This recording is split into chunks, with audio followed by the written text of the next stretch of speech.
大家好，我是小雅，欢迎来到雅说健康。在这里，我们用科学以务实的方式，一起探索健康原理，以及实践健康生活。今天我们要谈谈可以帮助修复心脏的10大超级食物，它们都富含各种对心脏健康有益的营养成分。建议大家将这些超级食物纳入日常餐桌。不过，它们虽然益处多多，但也有一些需要注意的地方。今天我会一一为大家讲解。在开始之前，我们先来了解一下修复心脏的基本原理。要修复心脏或其他身体组织，核心在于提供身体所需的原材料和优化支持修复的环境。我们需要从饮食中获取优质的蛋白质和脂肪，尤其是必需氨基酸和必需脂肪酸，这些是细胞修复和再生的基础原料。此外，维生素和矿物质同样不可或缺，它们是促进细胞代谢、维持酶活性以及构建健康组织的关键要素。每天我们的身体都会自然地分解和磨损旧细胞，并用新细胞替代它们。事实上，今天你体内约90%的细胞是在过去1年内生成的，因此提供高质量的营养物质是确保细胞更新质量的前提。除了原材料，推动这一过程还需要燃料及能量的来源。优质燃料应该是干净的，这意味着它不仅能提供能量，还不会带来额外的损害，比如氧化应激或毒素负担。例如，高度加工的食品和含糖饮料会快速提供能量，但同时也会增加身体的炎症和自由基水平。相比之下，天然的健康食物，如新鲜的蔬菜、水果、坚果和种子，则是更好的选择。不仅提供能量，还能降低身体的氧化压力。与此同时，修复的另一个关键是停止对身体的伤害。很多炎症、氧化应激和毒素的来源都与现代生活方式密切相关，比如食品中的防腐剂、添加剂和农药，以及环境中的重金属、化学污染物，甚至是日常使用的清洁用品和个人护理产品中的有害成分。这些物质不仅会增加体内的负担，还可能干扰正常的修复过程。通过选择天然、无添加的食品和环保型的日用品，我们可以大幅减少这些有害物质的累积，给身体创造一个更适合修复的环境。接下来要介绍的是富含 Omega-3脂肪酸的食物。这类食物对健康有很多益处，典型的代表包括三文鱼、沙丁鱼以及其他一些小型鱼类，比如青鱼。这些鱼类普遍属于脂肪含量较高的鱼种，提供了我们身体所需的关键成分 EPA 和 DHA。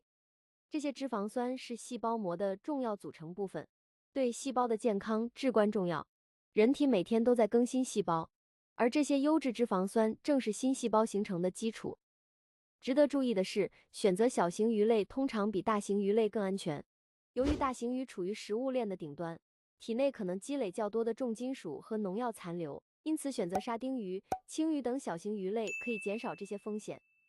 虽然 Omega-3脂肪酸通常被认为对健康有益，比如减轻炎症，但并非每个人都能从中受益。一些人可能对这些脂肪酸或鱼类本身的某些成分，如蛋白质过敏。此外，鱼类中含有极少的抗营养成分，与植物的防御化学物质相比更加温和。不过，鱼类中可能含有一种叫做组胺的化合物，对某些人来说，这可能会引发敏感反应。那么，什么是组胺呢？组胺是一种由人体自然产生的化学信使，参与了许多重要功能，比如胃酸分泌、调节睡眠与觉醒周期，以及支持认知功能。正常情况下，组胺对健康有益，但如果体内水平过高，可能引发过敏症状，比如流鼻涕、打喷嚏等。这在空气过敏患者中尤为常见。组胺的来源有很多，除了人体自身产生之外，食物和环境中的细菌也会生成组胺。例如，当食物变质时，组胺水平会显著升高，因此吃新鲜食物通常比吃剩菜更好。此外，一些食物在熟成或发酵的过程中，比如奶酪、红酒等，会生成较多的组胺。虽然发酵食品通常对健康有益，但对组胺敏感的人可能需要适量摄入。肠道菌群的平衡也会影响组胺水平。如果某些特定菌株在肠道中过度繁殖，它们会制造过多的组胺，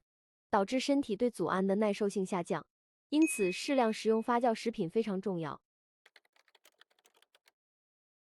植物来源的高 Omega-3脂肪酸食物主要包括亚麻籽、奇亚籽和核桃。其中亚麻籽和奇亚籽是植物界 omega-3含量最丰富的食物。但需要注意的是，除了这些植物来源，富含 omega-3的植物食物种类非常有限。植物中的 omega-3主要以 ALA 的形式存在，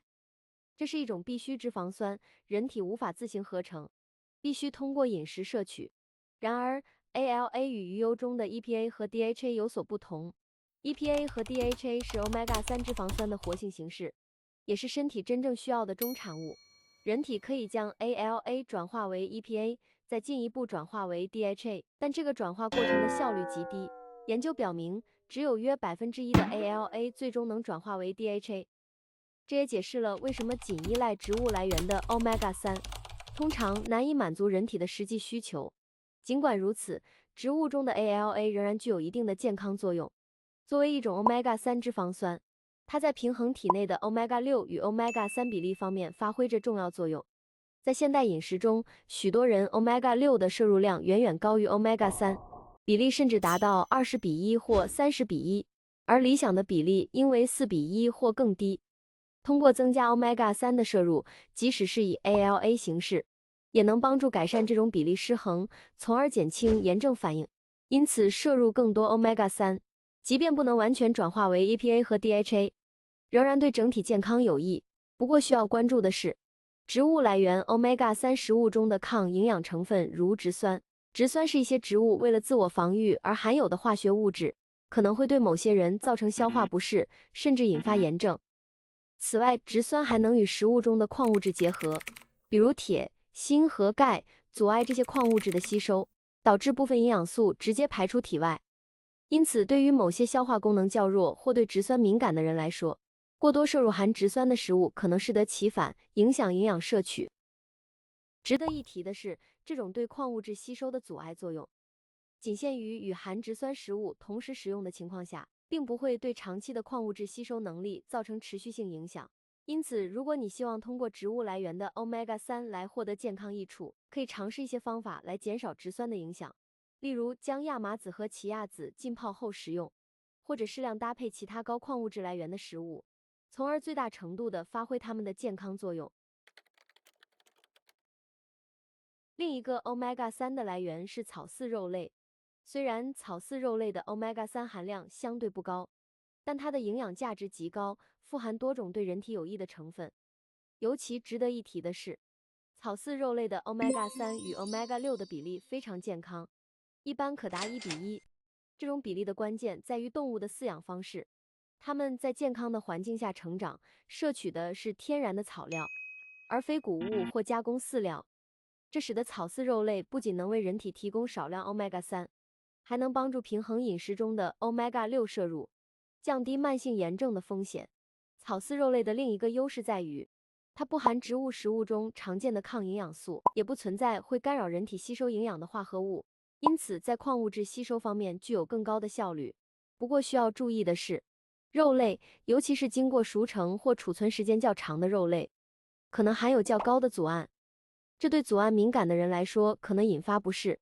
如过敏反应或炎症症状。因此，选择新鲜的草饲肉类对于这类人群尤为重要。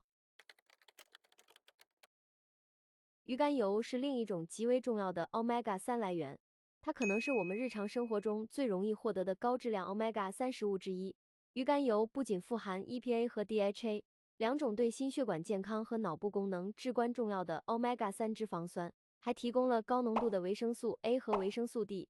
这些维生素是以高度生物可利用的形式存在，能够直接被人体吸收和利用，无需进一步转化。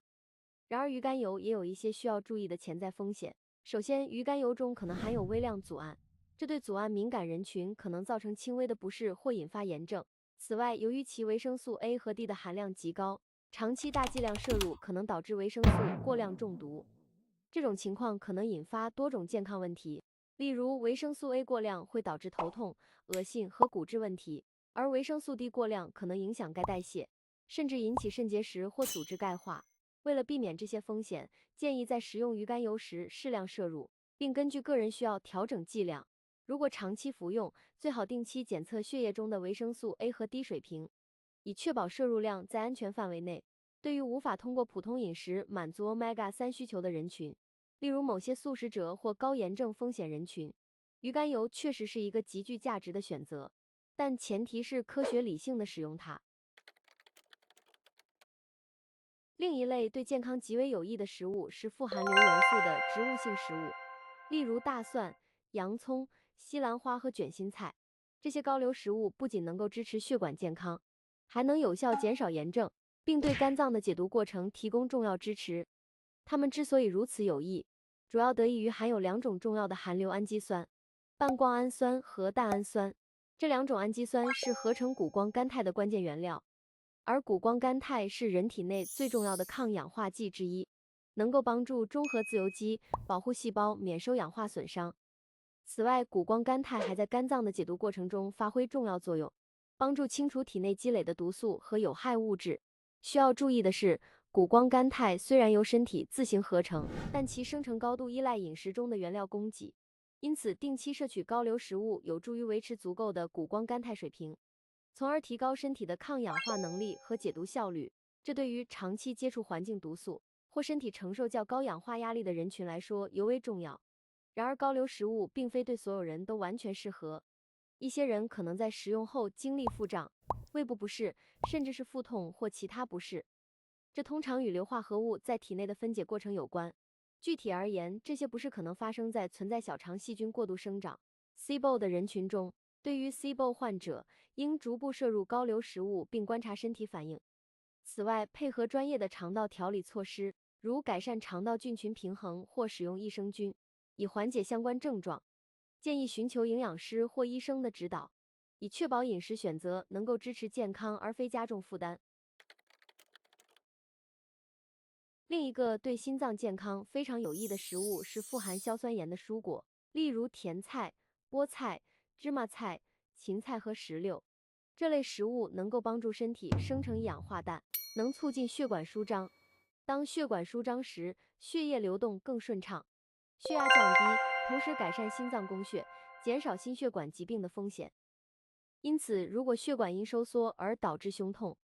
高硝酸盐食物可能通过促进一氧化氮生成，帮助缓解这一症状。此外，这类食物还有助于改善运动表现，特别适合需要维持高强度体力活动的人群。不过，高硝酸盐食物也有潜在问题，例如甜菜和菠菜含有大量草酸盐，尤其是菠菜，过量摄入可能引起消化不适，还可能与钙结合形成肾结石。而石榴虽然营养丰富，但也含有一定的阻胺，对敏感人群可能不够友好。对于草酸盐或阻胺敏感人群，可以通过焯水或同时摄入富含钙的食物，来减少不良反应。至于蔬菜，人们可能会担心高温烹调会不会也产生亚硝胺。事实上，蔬菜含胺较少，理论上产生亚硝胺的风险很低。此外，蔬菜中的抗氧化剂，如维生素 C 和多酚，还能抵消可能产生的有害物质。因此，富含硝酸盐的蔬菜不仅对心脏有益，而且风险极低。健康脂肪是心脏健康的关键因素之一，它们提供持久的能量，特别是在低碳饮食中。理想的脂肪类型是稳定且顺畅的脂肪来源，牛油果便是一个出色的例子。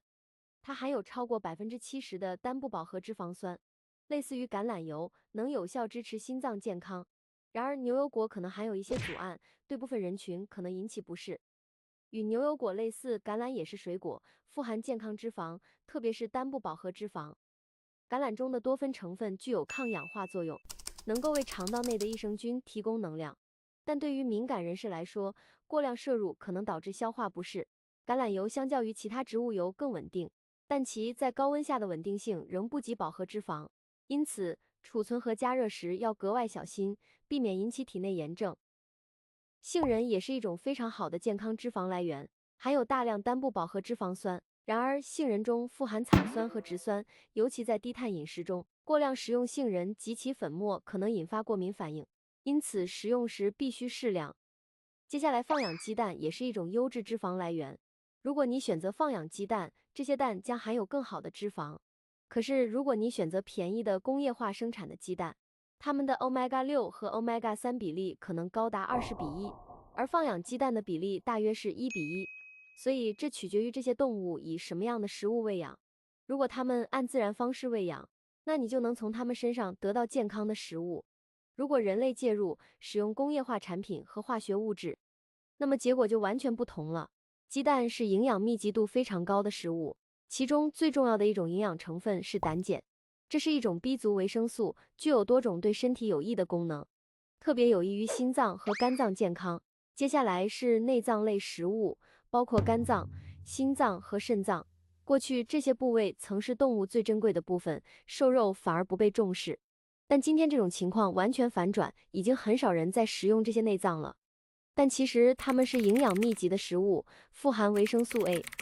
B12矿物质、锌以及一个重要的辅酶 CoQ10，它有助于细胞制造能量。内脏几乎不含抗营养素，易于消化吸收。另外一种不常被提及的食品是鳕鱼肝酱，通常鳕鱼肝被制成鳕鱼肝油，因为它富含 Omega-3，包括 EPA 和 DHA，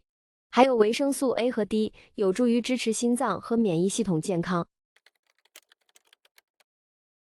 那么怎么会变得如此复杂呢？我不希望你把这些食物都视为负面的，因为它们大多数是有益健康的。我们今天谈论的这些成分原本不会对你造成问题，直到我们身体发生了失衡。其实它们并不是对你有害，而是对一些人来说，食用过量可能会出现问题。我们不能有效消化代谢这些食物的原因，正是因为我们生活在一个人为改变的世界中。过去50年，我们改变了世界的速度超过了以往5万年，而其中一个最大的因素就是胰岛素抵抗，这源于大量加工食品、糖分和种子油的摄入。我们已在体内创造出一个不健康的新陈代谢环境，伴随着低级别的炎症。我们还面临前所未有的毒性，来源于污染、农药、食品添加剂、化学品、清洁产品等。这种变化是非常可悲的。以前我们会让孩子在泥土中玩耍，暴露在各种细菌面前，我们的身体与它们互动，自然形成了一种平衡，我们需要这些细菌。而现在我们变得对细菌过度恐惧，一切都必须完全消毒。现在我们用化学物品清洗每个表面，这其实进一步加重了我们体内的负担，并且清除掉了我们原本需要的一些细菌。接下来的大问题，我认为是肠道菌群失调。肠道内细菌的平衡非常重要，因为它们处理所有进入我们体内的食物，负责最终的处理和分解。我们吃下的每一口食物，肠道菌群都起到了决定性作用。而当我们使用抗生素时，过度使用它们，除了杀死不好的细菌和感染源，它们还会杀死许多有益的细菌。如果你曾多次使用过抗生素，很多有益菌群可能已经灭绝，肠道菌群已经失调。更糟糕的是，加工食品会进一步加剧这种情况。还有像压力或新冠疫情这样的因素，这些病毒会导致肠道屏障功能受损，并且影响肠道菌群的平衡。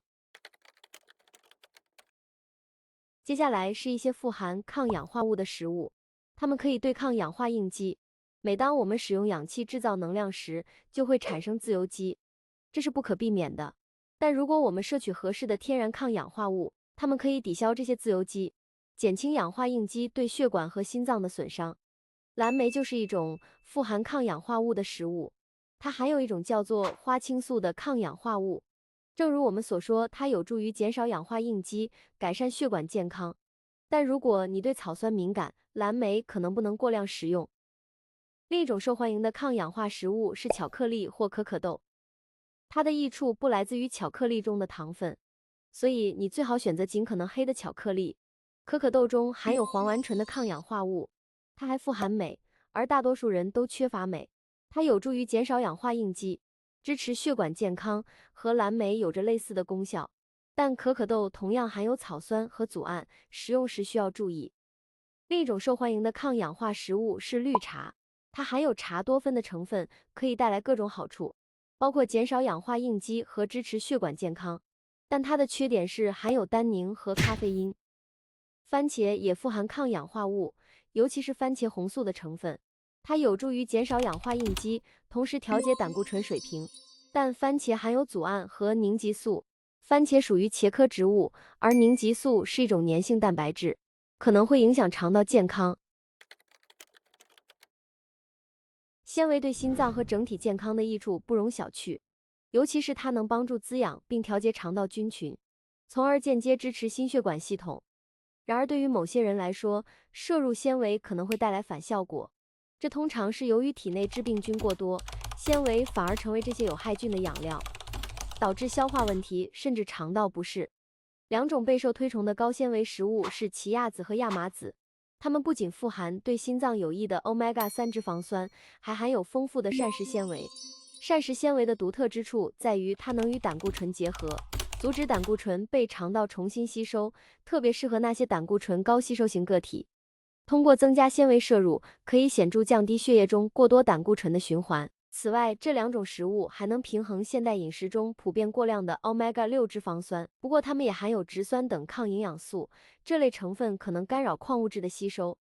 部分人食用后可能会出现消化不良。对于这些人，逐步调整纤维摄入量或选择发酵过的纤维来源，如酸菜或泡菜是更温和的方式，同时还能补充益生菌来支持肠道健康。甘薯或红薯也被称为地瓜或番薯，是另一种值得关注的高纤维食物。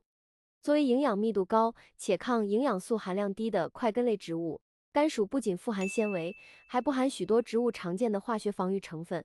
这种特点让甘薯成为一种相对温和、易于消化的选择。然而，在谈论甘薯对血糖的影响时，我们需要明确比较对象。